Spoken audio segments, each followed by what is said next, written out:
कालू जी, ये घोंसला टपक रहा है, ये कभी भी गिर सकता है। कहा था ना मैंने कि ये घोंसला पक्का कर लो, पर आपने तो मेरी एक ना सुनी और बाहर समय गवाते रहे।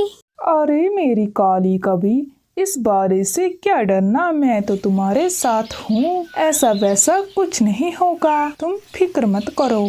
कालू जी, मैं भी सब जानती हूँ कि आप कैसे हो।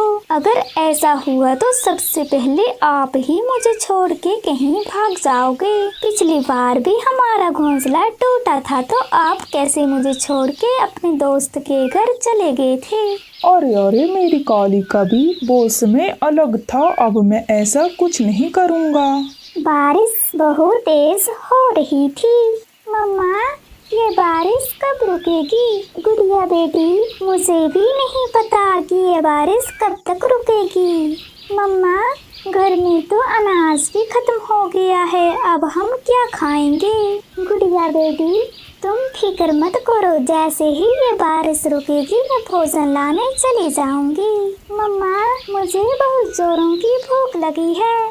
गुड़िया बेटी, कालू भैया के पास भोजन बचा होगा, अगर उनके पास भोजन बचा होगा तो मैं उनसे ले आऊंगी, और अगर नहीं होगा तो मैं और कालू भैया नजदीक से ही भोजन खोजने चले जाएंगे। मेरे बच्ची, मैं कालू के घर जाती हूँ।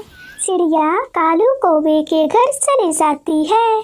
कालू भैया, हमारे घर में अनाज खत्म हो गया है, मेरी बेटी को बहुत भूख लगी है, तो आप मुझे थोड़ा सा दाना दे दो। अरे टुनी बहन, हम दोनों खुद भूखे मर रहे हैं, मैं तो खुद तुम्हारे पास भोजन मांगने आने वाला था। चिड़िया, तुमने अच्छा किया जो तुम यहाँ आ गई, अब हम तीनों भोजन खोजने जाते हैं। हाँ काली बहन, यह अच्छा उपाय है, हमें कहीं न कहीं भोजन मिल ही जाएगा।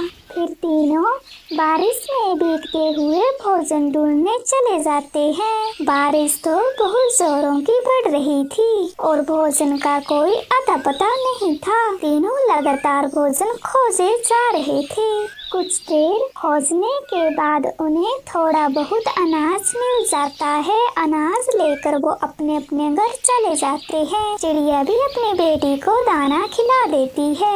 मम्मा, अब मेरी भूख शांत हुई। गुड़िया बेटी, बारिश में मैं ये दाना बड़ी मुश्किल से लाई थी, इसलिए तो मैं कहती हूँ कि हमें पहले से ही सूखा जमा अनाज इकट्ठा कर लेना चाहिए। हाँ मम्मा, आप ठीक बोलती हो।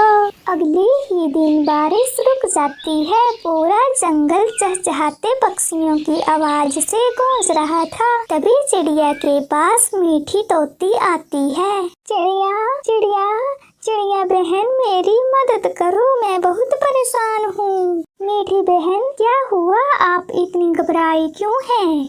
चिड़िया, 2 दिन से मेरे तोतू जी का कोई अता पता नहीं है। वो बारिश में भोजन खोजने गए थे, पर अभी तक वो वापस आए ही नहीं। अब तो बारिश भी रुक गई है, पता नहीं वो कहाँ चले गए, कहीं उन्हें कुछ हो ना गया हो। मीठी बहन, आप चिंता मत करो, हम सब मिलकर उसे ढूंढेंगे। मीठी बहन, आप मेरे साथ कालू के घर चलो, हम उन्हें भी साथ ले चलते हैं, फिर हम सब मिलकर ढूंढेंगे।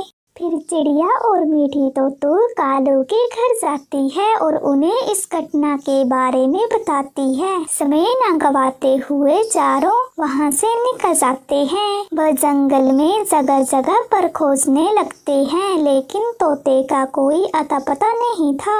मीठी बहन, हमने तोते को इतनी जगह ढूंढा पर उसका तो कोई अता पता नहीं चला। मेरे तोतू जी पता नहीं कहाँ चले गए। मुझे तो लगता है कि कोई शिकारी चील तोते को खा गया होगा।